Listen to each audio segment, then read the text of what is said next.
Student number of moles का topic हमने last discuss कर लिया था। अब उसके कुछ न्यूमेरिकल्स देखते हैं जो कि एग्ज़ाम में आते हैं।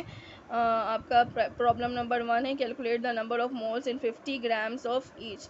ठीक है, आपको दो सब्सटेंस दिए गए हैं, एक तो सोडियम एलिमेंट और एक कंपाउंड दिया गया है H2O। तो नंबर ऑफ मोल्स का फार्मूला आपको जो है वो पीछे मैं बता चुकी हूँ, given mass divided by atomic mass.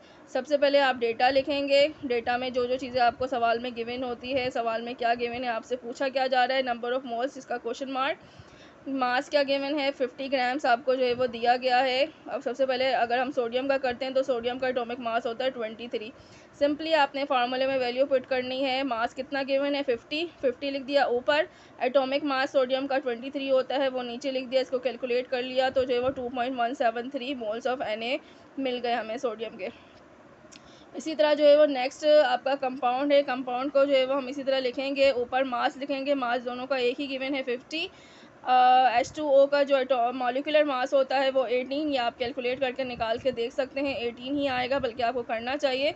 इन दोनों को जब हम डिवाइड करते हैं तो 2.77 मोल्स आ जाते हैं। ठीक है जी, तो मोल्स मालूम करने के क्वेश्चन आते हैं। इसी जो है वो क्वेश्चन का एक और यानी कि मोल को एक और तरीके से भी पूछा जाता है।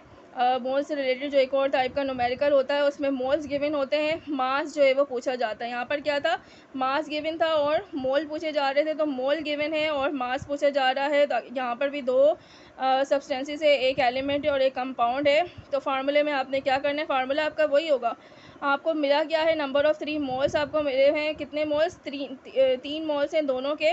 नंबर ऑफ़ मोल्स की जगह आप 3 लिख दोगे, गिवन मास की जगह जो है वो आपको कुछ भी नहीं है तो ये ऐसे ही रहेगा।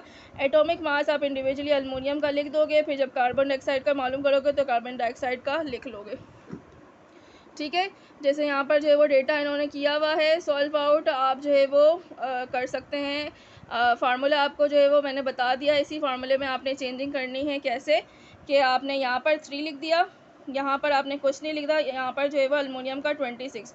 अब 26 इसके साथ यहाँ पे डिवाइड हो रहा है, उस तरफ जाके मल्टीप्लाई हो जाएगा और आप जो है वो दोनों को मल्टीप्लाई कर लेंगे तो जो है वो जो भी आंसर आएगा वो इसका एटॉमिक मास होगा। ठीक है जी, या फिर गिवन मास होगा। इसी तरह कार्बन डाइऑक्साइड को भी आप इसी तरह सॉल्व करेंगे। नंबर ऑफ़ मोल्स की जगह 3 लिखेंगे, नीचे जो है वो आप क्या लिखेंगे, कार्बन डाइऑक्साइड का एटॉमिक मास जो कि 44 होता है, 44 को उस तरफ ले जाएंगे, 44 × 3, जो भी आंसर आएगा वो आपका गिवन मास होगा। तो दो किस्म के न्यूमेरिकल्स आते हैं नंबर ऑफ़ मोल्स के।